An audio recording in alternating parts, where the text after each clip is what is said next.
আমার স্বামী টিটু ঘর জামাই থাকত আমাদের বাড়িতে, কিন্তু সে ছিল ওর মা, কোনো কাজ করতে পারত না। কিন্তু তাকে আমি অনেক পছন্দ করতাম, তাই বিয়ে করে ফেলি। আমার মেজ ভাবি সন্তান হতো না, তাই আমার মেজ ভাই সবসময় মনমরা হয়ে থাকত, আর ভাবিকে বলতো তোকে ছেড়ে দিয়ে আরও একটা বিয়ে করব। কিন্তু হঠাৎ একদিন রাতে লক্ষ্য করলাম আমার স্বামী টিটু মেজ ভাবে ঘর থেকে বের হচ্ছে।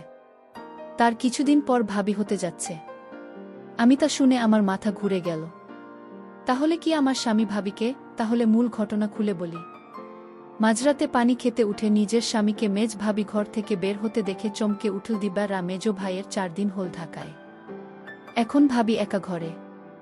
আমার স্বামী এত রাতে মেজ ভাবের ঘরে কি করতে গিয়েছিল সেটা জানার জন্য আমার মাথায় ঘুরপাক খাচ্ছে। এই ঘরের দিকে স্বামীকে আসতে দেখেই দরজা ভিজিয়ে দিয়ে বিছানায় উঠে ঘুমানোর অভিনয় করল দিবালা। তার স্বামী দরজা ঠেলে সন্তর্পণে হেঁটে এসে বিছানায় তার পাশে শুয়ে পড়ল। দিবা রাই বাড়ির মেয়ে, তার স্বামী ঘরজামাই। দিবা জানে কোনো রকম অপরাধ করলে তাকে সহ তার স্বামীকে এই বাড়ি থেকে বের করে দেবে ভাইয়েরা, তাই এই ব্যাপারে আর কোনো কথা বলেন আদিবাসীরা। পরের দিন সারাদিন মুখ কালো করে রাখলেও তার স্বামী কিন্তু কে এই বিষয়ে কিছুই জিজ্ঞেস করে না সে। তারপরে রাতে দিবা আর কিছুতেই ঘুমাতে পারে না। তার বিশ্বাস তার মেজ ভাই যতদিন শহরে আছে প্রতি রাতেই বোধ হয় তার স্বামী মেজর ভাবে ঘুরে গেছে। কিন্তু ঘরে গিয়ে কি করল এইটা তো আমি দেখি নাই, শুধু দেখতাম মেজ ভাবের ঘরে যেত। কেন যেত? দিবার মনে সন্দেহ সৃষ্টি হল। তার বিশ্বাসকে সত্যি প্রমাণিত করতেই যেন ধীরে ধীরে টিটু দিবালার পাশ থেকে গুড়িয়ে মেঝেতে নামান। এরপর পা টিপে টিপে ঘরের দরজা খুলে বাইরে চলে গেল। রাত এখন করতে হবে, একটা দুইটা। তৃতীয় কোনো কাজ না জোগাড় করতে পারায় ভাইদের উপর নির্ভর করেই বেঁচে আছে তারা দুজন। দিবালাটি তুলেই অর্থ উপার্জনের অক্ষমতায় পুষিয়ে দেয়। সারাদিন গাধার মতো বাড়ির কাজ করে।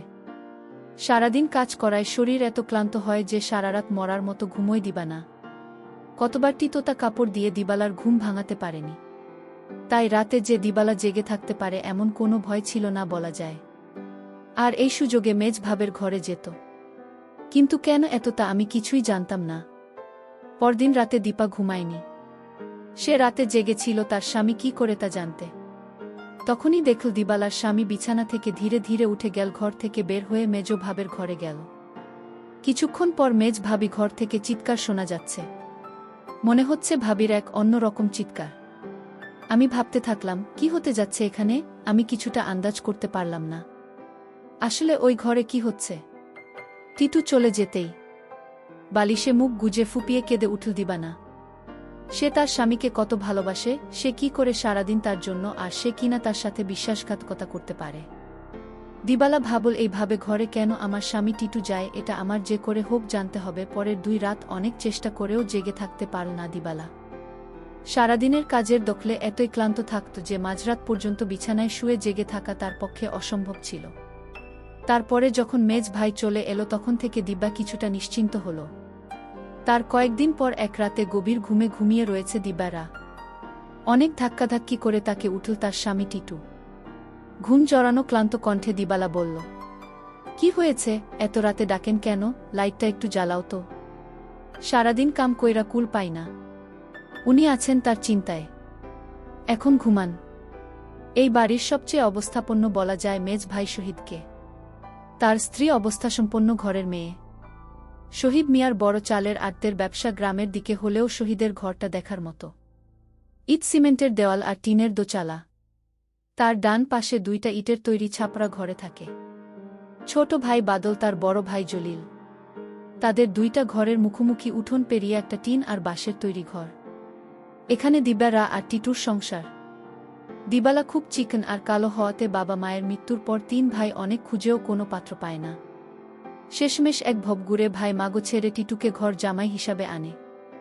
ভেবেছিল টুকটাক কিছু কাজে তাকে লাগাবে, কিন্তু সে পুরকর্মা। সেই দিনের প্রায় 1 মাস পর বাড়িতে বিরাট উৎসবের মতো আয়োজন হল।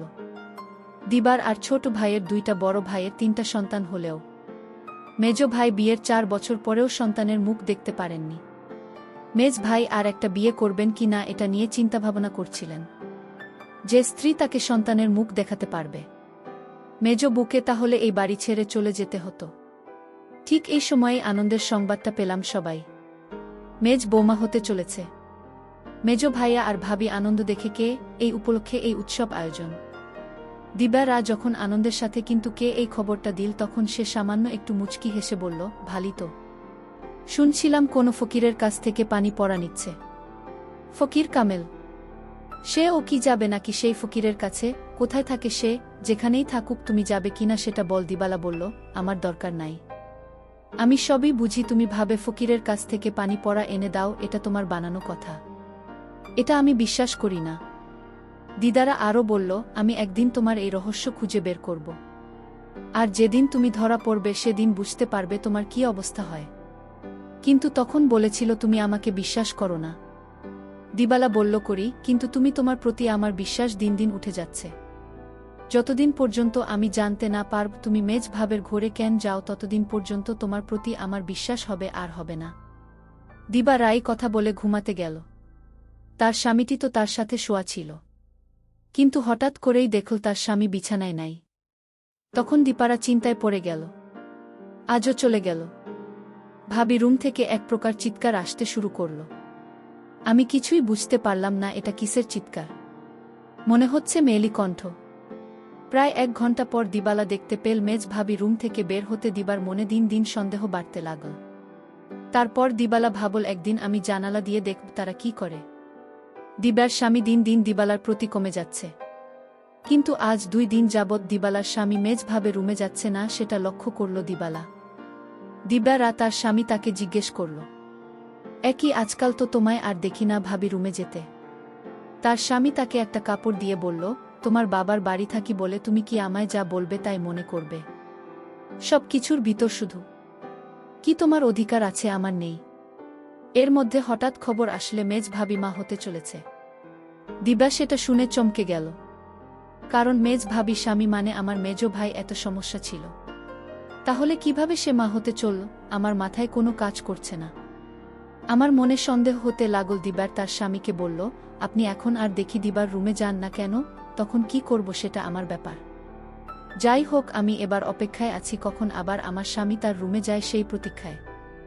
এর কিছুদিন পর তার স্বামী কিভাবে রুমে গেল, তারপর আমি জানলা দিয়ে যা দেখলাম তা দেখে আমার চোখ ছানাবড়া হয়ে গেল।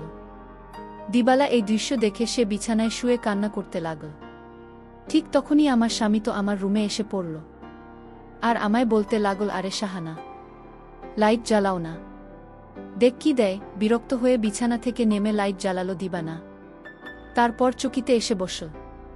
কিন্তু তার সবগুলো দাঁত বের করে হেসে পাঞ্জাবির পকেট থেকে এক জোড়া চুড়ি বের করল। আর একটু কাছে আসো, পোড়া দেয়।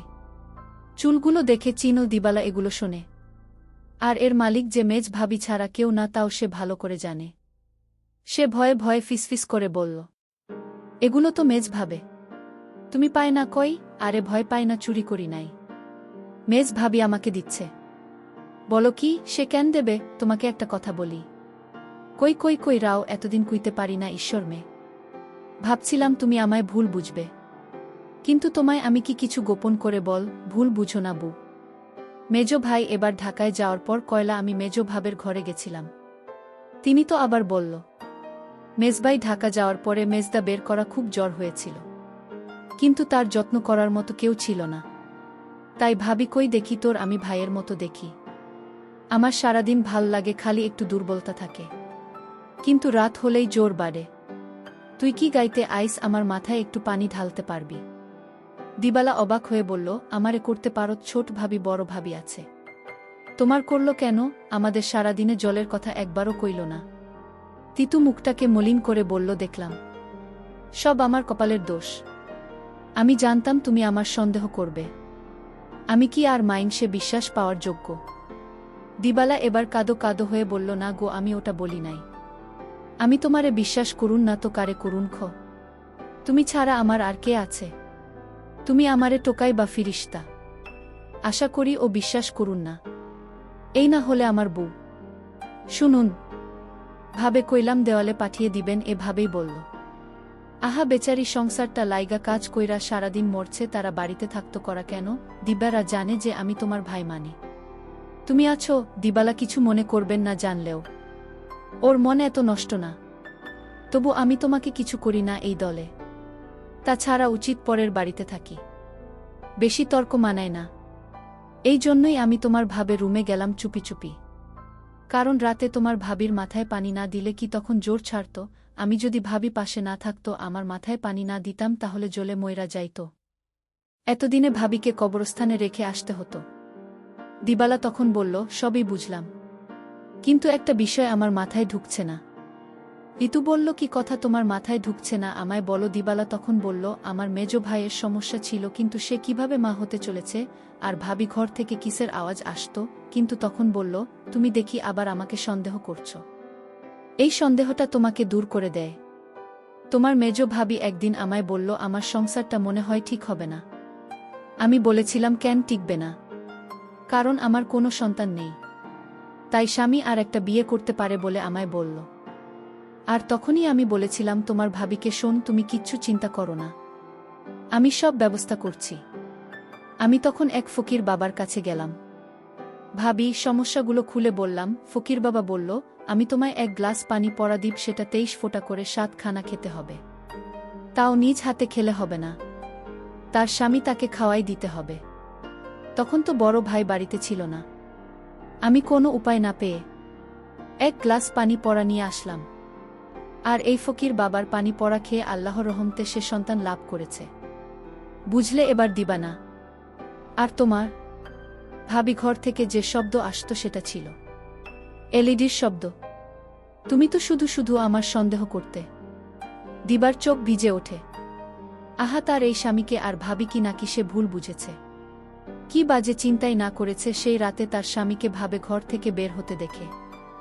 সে সিদ্ধান্ত নেয় তার সহজ সরল এই স্বামীকে আর কোনোদিন সন্দেহ করবে না। সে কিছু বলল, আমি সেবা যত্ন করাতে ভাবে সুস্থ হইয়া গেল, তাই তো খুশি হইয়া দিলেই চুরি জোড়া কোয়েল দি বাজারে দিও। তবে দিনের বেলা এটা পুরো না শাহ না বুঝি তো পরের ঘরে থাকি 5 লোকে 5 কথা বলবো। দিবা তখন কেঁদে কেঁদে বলল, আমি তোমাকে অনেক কষ্ট দিয়েছি, তোমাকে অযথা সন্দেহ করছি। আসলে তুমি নিষ্পাপ। দিবালা বলল, তুমি মেজ ভাবের ঘরে গিয়ে মেজ ভাবিকে মায়ের মতো যত্ন করে সুস্থ করে তুলেছে, এরকম স্বামী এখনকার যুগে পাওয়া বড় কঠিন। দিবা বলল, আমায় ক্ষমা করে দিও তুমি। তুমি ক্ষমা না করলে আল্লাহ আমাকে ক্ষমা করবে না। কিন্তু তখন হেসে বলল, আমি তোমাকে ক্ষমা করে দিয়েছি। বন্ধুরা, আজকের গল্পটি কেমন লাগলো তা অবশ্যই কমেন্ট করে জানাবেন। আর এরকম নতুন নতুন ভিডিও পেতে আমার চ্যানেলটিকে সাবস্ক্রাইব করে পাশে থাকবেন। ধন্যবাদ।